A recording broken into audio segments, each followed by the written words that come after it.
Today we will go over the importance of the Egyptian chronology and how it correlates with the biblical timeline. The majority of ancient chronologies in the Middle East do not have independent dating systems. Ugarit is dated via Hittite and Egyptian correspondence, and the Hittites are dated through their relations with the pharaohs such as Ramses II at the Battle of Kadesh. The Minoans and Mycenaeans are also dated via correspondence with Egypt based on pottery shards found at Tel El Marna, dating to the late Helladic period. This makes Egyptian chronology the mother of most ancient timelines.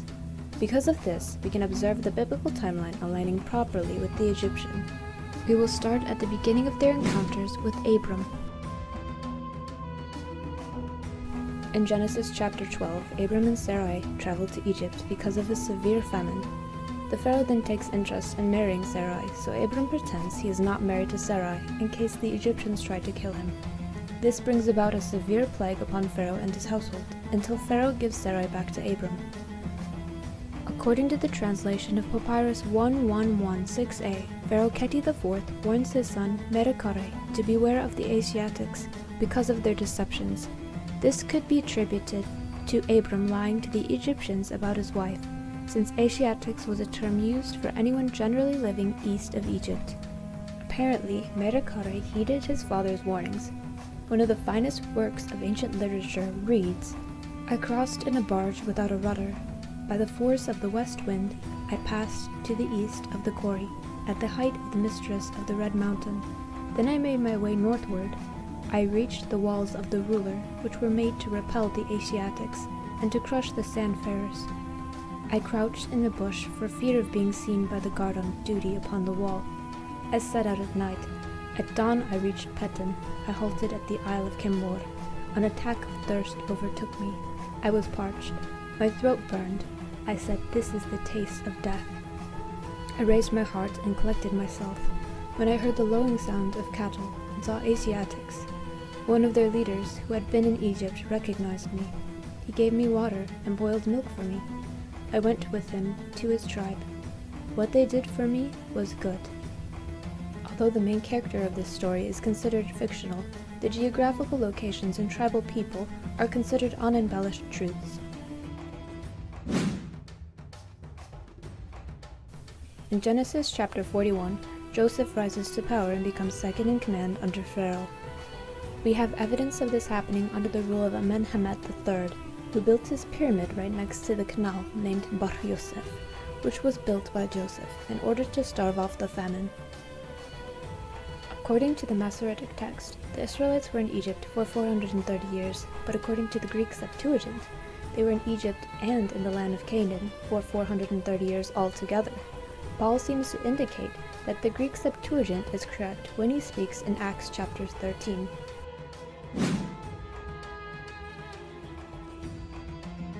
The historian Artabanus writes that the pharaoh Khnafres Hobotek IV raised Moses as his adoptive grandson within the walls of the palace. During this time period, a list of Semitic slaves appears, the majority being female, just as the Bible speaks of the Hebrew males being killed off as infants. These writings are housed in the Brooklyn Museum. According to the writings of Manetho, Ptolemaeus is the pharaoh of the Exodus, also known as Pharaoh Dudimos. In the Ipuwer Papyrus, written in the Middle Kingdom by Ipuwer himself, says these accounts as though he is a witness. The river is blood. Trees are destroyed. No fruit nor herbs are found. Forsooth, gates, columns, and walls are consumed by fire. The land is not light. Forsooth, the children of the princes are dashed against the walls. Forsooth, the children of princes are cast out in the streets. Just as the Bible speaks of these plagues. After the Israelites left Egypt, they made their way to Mount Sinai, where Moses was instructed to write. We know the first books of the Bible had to have been written by Moses, or at least someone fluent in both Egyptian and Hebrew, since certain words that are written are actually Egyptian in origin. Because Egypt was left in such disarray, they were easily taken over by the Hyksos. During this time period, the Westcar Papyrus was written, which speaks of tales of magicians, wherein one is able to split the waters of the Nile in half, though some scholars give this papyrus a later date.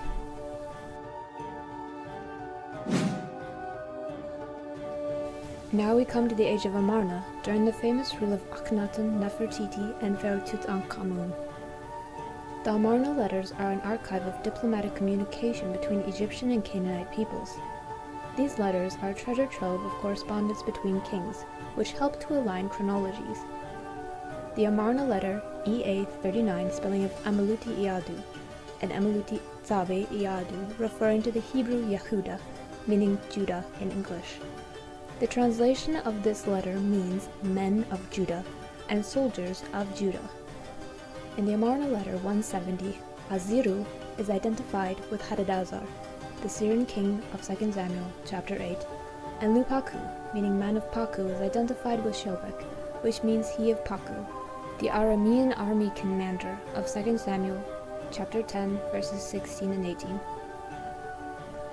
Labea, a ruler of the Amarna letters, is identified with the Hebrew king Shaul, or as we know him in English, King Saul. Dedua, in Amarna letter EA256, is none other than King David. Mutbaal, the writer of this letter, is identified as Ishbaal, also known as Ishbosheth. These two names have exactly the same meaning, man of Baal.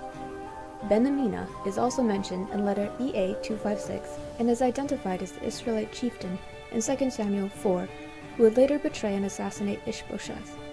And Yeshua is identified as the Hebrew Ishai, or as we call him, Jesse, the father of David.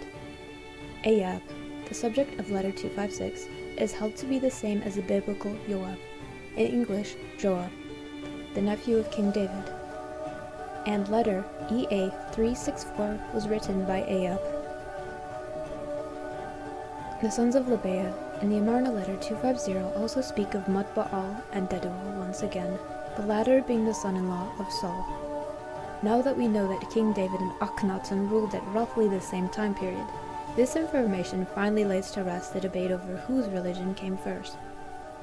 And as far as knowing if Akhenaten's great hymn to the Aten is a copy of David's Psalm 104, or if it is the other way around, I don't think it really matters.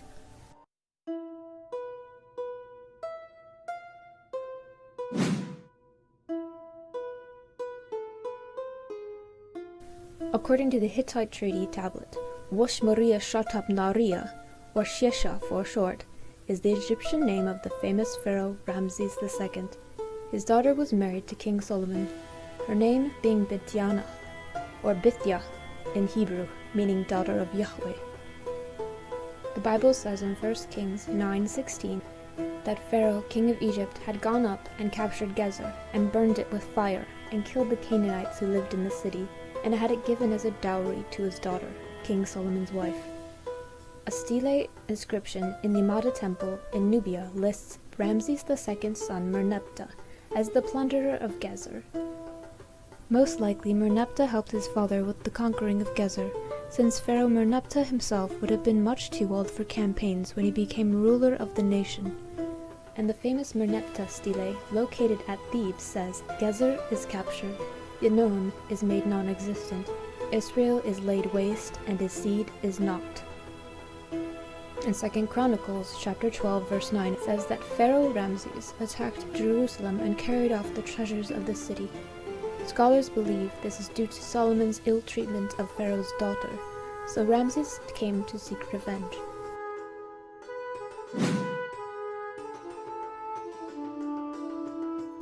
According to the Harris Papyrus, Isru, the Syrian took control over Egypt, along with the help of Arza, master of the palace of Israel. Arza is mentioned in the book of 1 Kings, chapter 16, verses 8 through 10. The Bubastite portal of Karnak depicts a list of city-states in Israel conquered by the Libyan pharaoh Shoshenq I during the reign of Jehoahaz, as he took over the Aramean control of Hazael, thus saving the kingdom of Israel. This is also recorded in the fragment of a large stele found in Megiddo. Hazael's initial takeover of Israel is mentioned in 2 Kings chapter 10, verse 32. The next king mentioned in the Bible is Taharka, king of both Ethiopia and Egypt, who waged war against Sennacherib during the reign of Hezekiah, king of Judah, in 2 Kings chapter 19, verse 9, and Isaiah chapter 37, verse 9.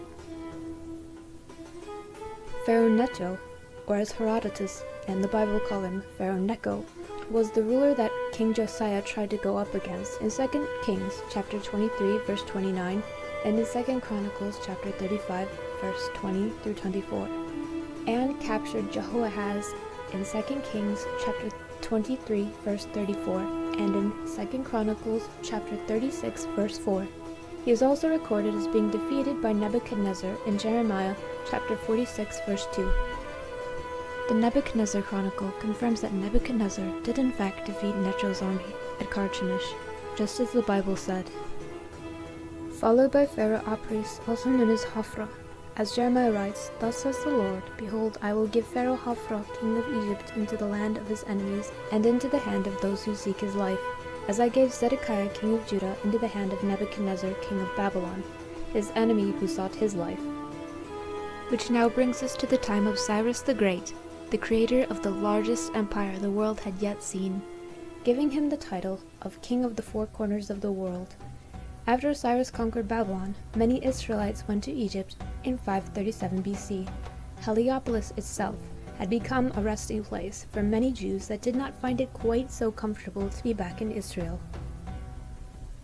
There had never been a larger Jewish community in the Mediterranean than in Egypt.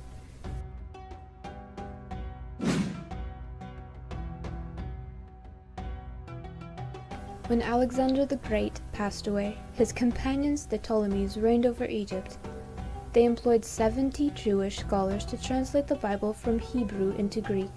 It is one of our oldest copies of the Old Testament, known as the Greek Septuagint, mentioned earlier in this video.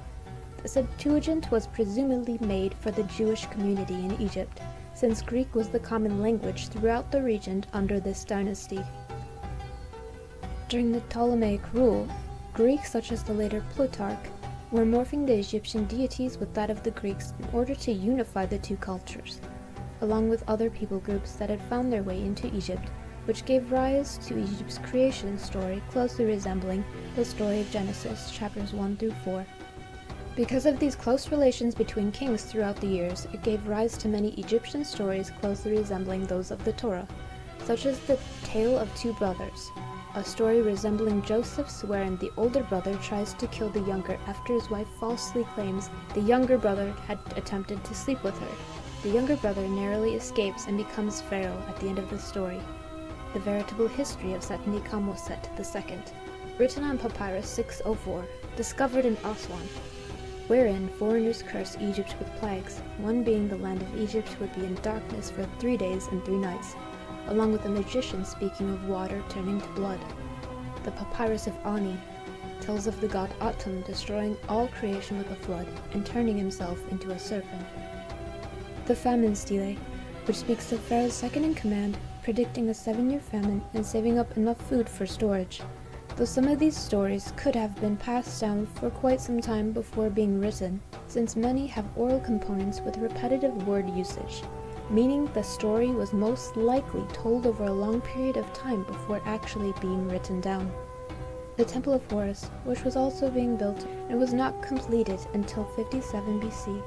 The stories of Horus from this time period slightly resemble the earlier prophecies of Isaiah and Hosea concerning the coming Messiah.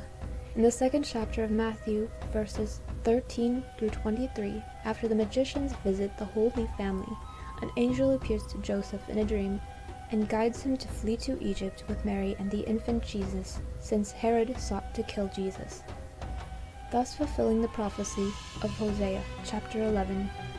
Even though Egypt was under the same Roman control, it is no wonder why Joseph would be told to flee to Egypt, since they were so welcoming of the Jews. After the death of Christ, the disciple Mark made his way to Egypt, where the gospel spread like wildfire among the Egyptians, and are now known as Coptics. The temples that were previously houses of worship for the Egyptian deities were soon turned into churches where they worshipped Christ, such as the Amada Temple in Aswan mentioned earlier. Many of the original rituals and hymns were previously to honor the pharaoh and the Egyptian gods, are now still sung by the Coptics to worship Christ. One Coptic Christian I spoke with said this: God permitted it to happen and to think like this way in Egypt, because God was preparing the Egyptian mentality to accept the gospel later, because of these many similarities.